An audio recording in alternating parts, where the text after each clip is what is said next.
Hello everyone, welcome back. My name is Cureton, Senior Journalist for XR Today. We're always bringing you the latest and greatest from the VR, AR, and XR industries.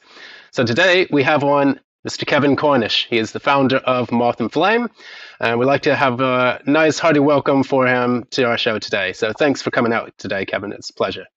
Hey, thanks so much for having me. All right, so we have some very interesting things to talk about with Moth+Flame. They have created a lot of interesting projects, a lot of immersive learning solutions and DE&I programs. So we'd like to first start off by giving us a quick recap of what's been going on with Moth+Flame. I hear things are quite busy these days. Yeah, one of the big things that, like when we think about virtual reality, so much of the promise of it is that ability to make human connection, that being inside of the headset, being able to have conversations with people inside of that virtual world using the natural language processing, that there's so many possibilities. Some of the areas where we're doing this is suicide prevention, sexual assault prevention, as you mentioned, with National Urban League, diversity, equity, and inclusion. But just all of these places where when people have an opportunity to practice conversations, they can get better at it. And you can do that in virtual reality in a really easy way. And every time we show it to somebody, the light bulb goes off and they say, "Oh wow, we could use it for this." Oh, we're in healthcare. Oh wow, we could use it for end of life conversations. We could use it for better pain management treatment conversations. Talking to somebody in oil and gas, they're like, "Oh, we could use this for better safety." And it's just one of these things where there's kind of limitless different use cases, which is obvious because the thing we're talking about is conversations. And when you think about like scale of what's happening on Earth and what's happening across businesses of all size, conversations is what we do. It's kind of how we interact with people on our teams. It's how we talk to customers. It's how we really get anything done that needs to be done. And so this idea that of kind of we're at this place where we're transitioning a little bit from having built these experiences in a one-off fashion in the past to now being in a place where we've invested a lot in tools over the years and now can start building them a little more programmatically. It's pretty exciting. Absolutely. And you mentioned a very interesting point about the entire situation is building those conversations, building the use cases. How can we apply with a broad brush what we can do with these types of immersive solutions? And it's great to have companies like Moth+Flame, creating those solutions with the hardware and the software that they receive. So whether it's building things in Unity or using a MetaQuest 2, you know, these are the wonderful creative solutions that people are bringing to the table and that are showing real tangible effects on the lives of people who are using them. So salute you for that. Yeah, and I think when you see some of the demos that are coming out from the Quest Pro and you're seeing some of the mixed reality stuff, I think that's like an interesting indication also of like what all of this, the metaverse, what it all is just a merging of a digital world with our physical world. And whether that's in a headset like the Quest, where you're, completely blocked off from the rest of the world, everything you see is the virtual environment, or the mixed reality, like in the Quest Pro, or like the iPhone version that we've recently launched, where you're having conversations with people in that virtual world. And so that kind of field of view has gone from kind of here to like selective and mixed reality to like very focused inside of the phone. But it's still the same the same virtual world, um, whichever device you're using to get into it. And so Yeah, absolutely. it's interesting to see kind of how that can play out and how people can engage with it in different ways. Right. And just to touch up on the iOS app that you've built, this is a very interesting case for AR and VR, because what you've allowed is a solution that a person can access at any time. And this gives it a great amount of portability as opposed to carrying around headsets or smart glasses, which aren't readily available to everyone. Now, tell us a little bit about this iOS app. I mean, can you go into more detail about it and how it's, helping these upskilling, courses and helping people to gain access to the immersive learning that they need? Yeah, so like I said, the core product are these simulated conversations, and they're conversations that are difficult conversations where there's a lot of conflict, and in the same way as in the real world, if you're in the workplace, you may have that conversation with somebody over a meal, you may have that conversation with somebody in a boardroom, you may have that some conversation with somebody over Zoom. For the iPad, it kind of simulates a Zoom call. For the iPhone, it's a little bit more like a FaceTime call. When it's in the VR headset, you're in the workplace in a full virtual environment. So it's the same conversations. It's just which window are you using to look into that virtual world. Yeah, absolutely. And I think that those different windows, whether or not it's through AR, whether or not it's through mixed reality, even fully immersive virtual reality, it can have different effects, profound effects on, the human psyche, the way we respond to information, and the way we kind of merge that information with what we're doing in our daily lives. Now, Yeah, and then the other thing about that is just the scale at which conversations can happen. And we're we're seeing kind of some early stuff on the generative AI side, which is something that we've been working on for years.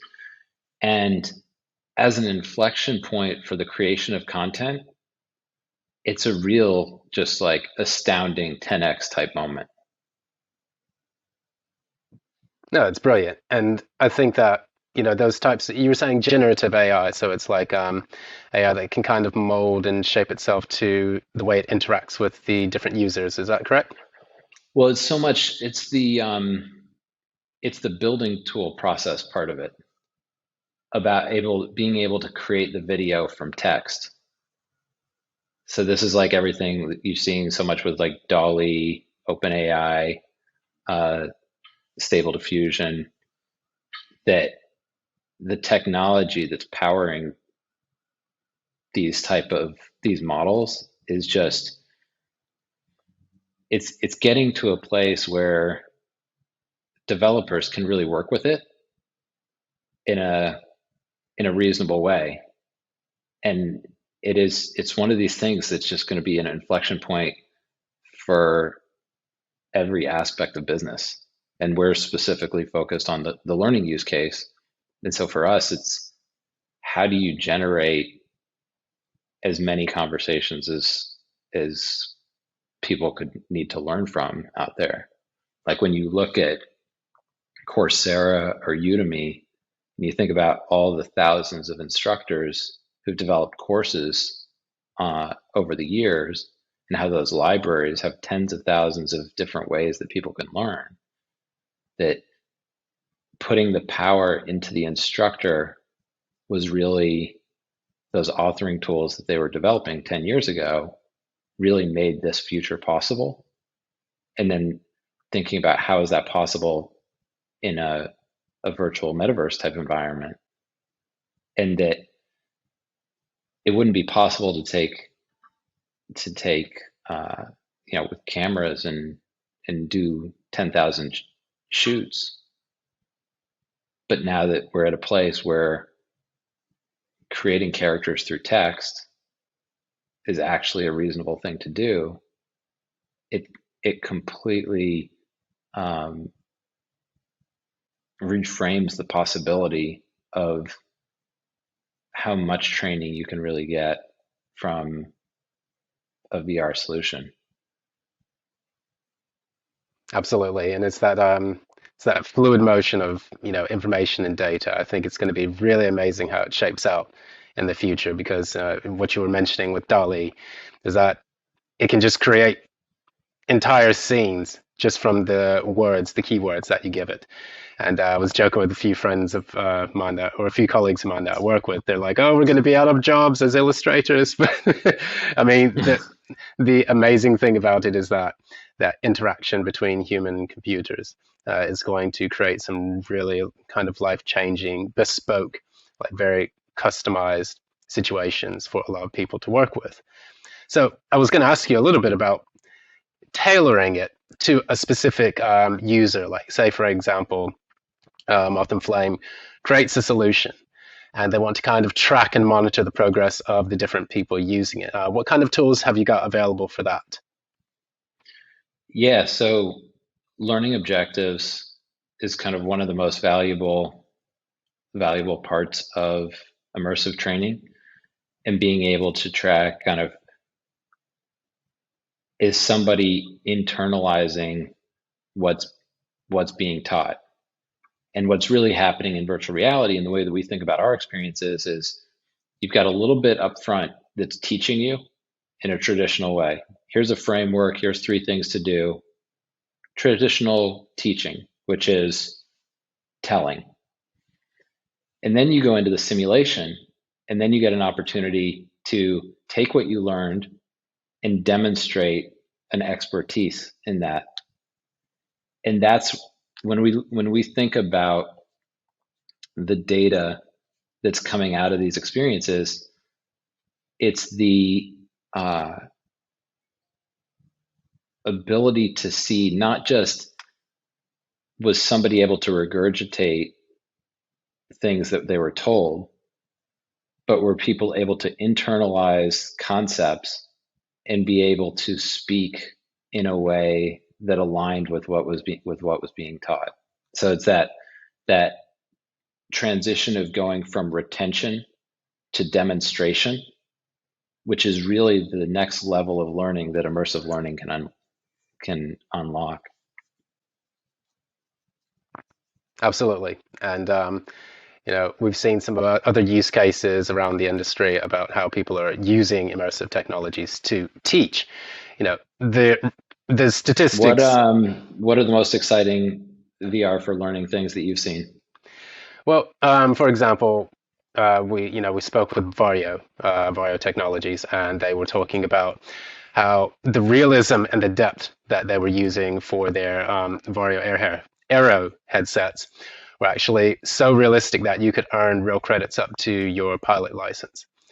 And you have 75% retention rates compared to 10% with regular instructional learning. Um, the engagement is off the charts. Kids are way more involved when they get in, when they get a headset and they learn a course. There's things that you can do that are fully immersive, taking people back to different periods of time in history just to, learn a lesson and interact with those characters as opposed to having someone tell you about the experience. So, Hmm. yeah, it's just unlimited potential, I think. Agreed. I was gonna touch up on one thing. Now, you had a lot of people helping you with these different modules and programs. I wanted to know, who did you consult to develop the app, the iOS app that you were creating or that you did create, and also how did you pilot it, with those organizations? Yeah, so we work with subject matter experts across all different areas, and those are our content partners. So the National Urban League is our content partner for topics related to diversity, equity, and inclusion. SHRM is a content partner. So the Society of Human Resource Management is a content partner for um, a number of topics related to people leaders. Um, So we kind of see ourselves as a platform, the experts in virtual reality.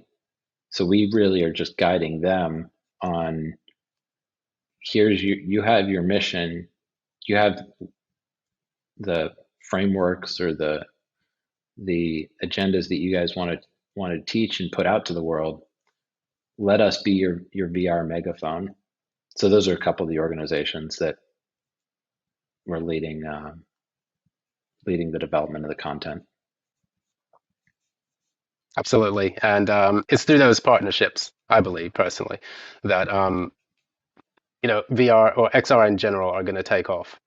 It's saying, okay, well, we can kind of pull together the entire, global community to work on this solution that helps people in so many ways, like helps to make people more culturally sensitive or helps people deal with, certain mental health issues that, they're facing where they didn't have those resources before. Now people are working together to make them available on demand.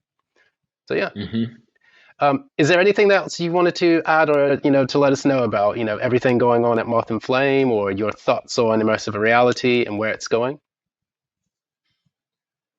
Well, I think that when you think about kind of what's happening at Meta, the one of the most informative things from my perspective, like listening to kind of the announcements, um, seeing how it's talked about on the earnings call, is the embrace of the enterprise. And when you go out and talk about partnerships with the Microsofts and the Accentures of the world, like there is going to be a lot that's going to come out of that over the next year or two. And just and the Quest Pro is just awesome, and that people are just going to have these experiences, and they're just going to see there are better ways to do a lot of the things that are happening in the workplace, and they're going to get excited about it. So it's cool. I think this is really the first time that Meta has deliberately pushed enterprise as a strategy, and I think that's going to have a big impact on the uptake over the next year. Definitely. And we've seen, their headset and Pico 4 is coming out with their headset. Lenovo is making enterprise-facing headsets. So there's a lot of good competition, and that's going, in between the different organizations, the different companies. So what I think we're going to see is a rush to develop enterprise solutions that people can deploy either from the top down or within their own communities. And these resources are now becoming widely available. So yeah, brilliant thoughts. And thanks so much for Awesome. thanks so much for sharing your time and your attention for this type of subject, because it's always really good to kind of highlight these for our audiences. So many thanks again. Awesome. Thanks to you. Okay, brilliant. So once again, we've been speaking to Kevin Cornish. He is the founder of Moth+Flame. We were talking about some of the immersive solutions that they are developing at their company, and we are going to see things, develop over time for that. And it's lovely to see companies like this build the future of immersive reality. So once again, my name is Cureton, Senior Journalist for XR Today. If you want to continue to follow conversations like this, please go to us at the XR News hashtag on Twitter and LinkedIn. Thanks again for joining us today. Have a wonderful time, and until next one.